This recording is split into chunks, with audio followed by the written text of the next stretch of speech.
کا قصہ ہے، 2-4 برس کی بات نہیں۔ ہمارا موضوع بھی جناب اصغر علی گجر صاحب کا 25 سالہ سیاسی کیریئر ہے۔ ہم ان سے ماضی، حال، مستقبل کی ناکامیوں، کامیابیوں، ترجیحات اور توقعات اور سیاسی داؤ پیچ کے حوالے سے بات کریں گے۔ اور آج میں اس لیے بھی ذرا ایک بڑی خوشی محسوس کر رہا ہوں کہ آج میرے مہمان ایک ایسی شخصیت ہیں جو سیلف میڈ ہے، جن کا تعلق گراس روٹ لیول سے ہے۔ وغیرہ دیکھا گیا ہے کہ کوئی بھی سیاستدان، کوئی ایم این اے، کوئی ایم پی اے، تو اس کے ساتھ بڑے علاقے سابقے ہوتے ہیں، لیکن چودھری اصغر علی گجر صاحب کے پاس ایسا کوئی تاریخی ورثہ نہیں ہے۔ تو انہوں نے اپنی تاریخ خود مرتب کی۔ تو جناب چودھری صاحب السلام علیکم۔ السلام ورحمۃ اللہ۔ سر، آپ نے ہمارا موضوع سنا، پڑھا۔ موضوع ہے آپ کی 25 سالہ سیاسی جدوجہد۔ کیسی گزری سر یہ سیاسی جدوجہد کی؟ کوئی تھوڑی سی اجمالی خاکہ آپ کے ذہن میں کچھ ہو تو؟ الحمدللہ، شکریہ جناب۔ سب سے پہلے تو میں اہل لیہ کو، اپنے بھائی بہنوں، بچوں اور بیٹیوں کو ماہ رمضان پر مبارکباد پیش کرتا ہوں، اور اللہ سے دعا گو ہوں کہ آنے والی عید انہیں ان کے ہر گھر میں خوشی لے کر آئے۔ بعد میں ایف ایم ریڈیو کی تمام انتظامیہ کا بے حد مشکور ہوں کہ جنہوں نے مجھے عوام سے مخاطب ہونے کا یہ موقع فراہم کیا۔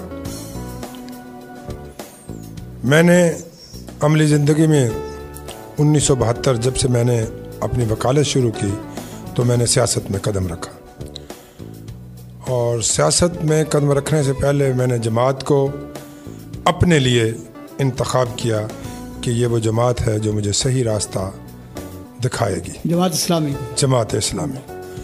اور سیاست کو، جماعت اسلامی کو سمجھنے کے بعد میں نے سیاست کو اس لیے اختیار کیا کہ یہ وہ راستہ ہے جو اللہ کے بندوں کی خدمت کرنے کے بعد مجھے آخرت سے سرخرو کرے گا۔ تو 1985 میں جماعت اسلامی نے مجھے حکم دیا کہ وہ انتخابات میں حصہ لیں، وہ غیر جماعتی انتخابات تھے۔ میں نے اس میں حصہ لیا، بڑی بے اثر و سامانی کے ساتھ الیکشن لڑے، اور اس میں مزے کی بات یہ ہے کہ کوئی بھی سفید پوش آدمی میری مدد کرنے کو نہیں آیا۔ سفید پوش سے مراد کوئی نمبردار، کوئی بی ڈی ممبر ایسا نہیں تھا کہ جس نے میری مدد کی، سوائے ایک زمیندار کے۔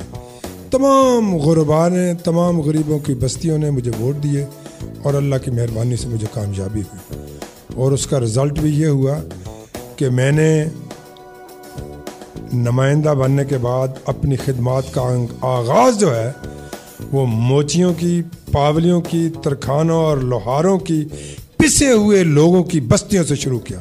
سب سے پہلے میں نے ان کے گھروں کو روشن کیا، ان کے گھروں کے اندر میں نے سکول بنوائے، بجلیاں دیں، سڑکیں بنائیں۔ سر، آپ کی یہ تو ڈیولپمنٹ کے موضوع پہ ہم آئیں گے۔ سن 1985 میں آپ نے پہلا الیکشن لڑا۔ جی، پہلا الیکشن ہوا ضیاء الحق کے دور حکومت میں۔ جی، الیکشن تھا غیر جماعتی۔ جی، جہاں تک مجھے یاد پڑتا ہے کہ امیدوار کو ایک حلف دینا پڑتا تھا کہ میرا کسی سیاسی جماعت سے تعلق نہیں۔ جی، جی، آپ تھے جماعت اسلامی کے بڑے کمیٹڈ کارکن، بڑے نظریاتی کارکن، اور جماعت دھوکہ فریب اور سیاست کی جو ہے نا پالیٹکس سے دور۔ بالکل آپ نے بھی حلف دیا ہوگا۔ مجھے جماعت اسلامی نے یہ حکم آپ کو جماعت اسلامی نے دیا۔ میں جو سوال میں پوچھ رہا ہوں، آپ نے غیر جماعتی الیکشن میں حصہ لینے کے لیے آپ نے حلف دیا ہوگا کہ میرا کسی سیاسی جماعت سے تعلق نہیں دیا؟ مجھے تو اب 25 سال پہلے کی بات یاد نہیں ہے۔ آپ کو یہ یاد ہے اگر یہ بات انہوں نے لکھ کے دی ہوگی تو یقیناً میں نے جماعت کے حکم سے غیر جماعتی الیکشن میں آپ کی شمولیت، ہاں جی، جو جس الیکشن بالکل دیا ہوگا، اگر ایسا ہے سیاسی قواعد و ضوابط میں یہ بات لکھی ہوئی ہے کہ کوئی سیاسی جماعت کا کوئی ورکر، کوئی کارکن حصہ نہیں لے سکتا۔ تو آپ نے اپنے پہلے الیکشن میں ایک کمیٹڈ نظریاتی ورکر نے آپ نے ایک حلف نامہ دیا کہ جناب میرا کسی سیاسی جماعت سے تعلق نہیں ہے، میں غیر جماعتی طور پر الیکشن میں حصہ لے رہا ہوں۔ تو سر پھر یہ کیا ہے؟ یہ فرق نہیں ہے، یہ تفادت، یہ تضاد نہیں؟ کوئی تفاد، کوئی کچھ نہیں۔ یہ تو ان لوگوں کی منافقت ہے جنہوں نے الیکشن کروائے تھے۔ انہیں پتہ ہے کہ ہر سیاسی آدمی نے الیکشن میں حصہ لینا تھا۔ یہ تو ایک لفظی ہیر پھیر تھا جو جماعت نے کہا کہ آپ اس کو جو ہے فارم فل کر کے آپ الیکشن لڑ سکتے. صرف اس نقطے کے بعد ہم آگے چلیں گے کہ کیا لفظی ہیر پھیر کی حد تک سیاست میں جو ہم اتار چڑھاؤ کی بات کرتے ہیں اور لین دین کی بات کرتے ہیں وہ درست ہے سر؟ نہیں، دیکھو عہد و پیمان جو ہیں وہ تو مومن کی پہچان ہے. میں کسی زبان سے کیے ہوئے عہد سے نہیں پھر سکتا. آپ نے زبان سے عہد کیا کہ میں جھوٹ نہیں بولوں گا. جی انشاءاللہ. جماعت نے کہا کہ جھوٹ نہیں بولنا. جی نہیں بولنا. جماعتی غیر جماعتی الیکشن میں آپ نے کہا کہ میرا جماعت سے کوئی تعلق نہیں. جی جی. آپ نے الیکشن میں حصہ لیا. جی جی. تو کیا اس کو ہم سچ کہیں گے؟ کہیں گے تو کس حد تک سچ ہے؟ جی میں یہ بات عرض کر رہا ہوں کہ جماعت نے اس میدان میں اترنے کے لیے ایک قانونی جو ہے اس نقطے کو حل کیا.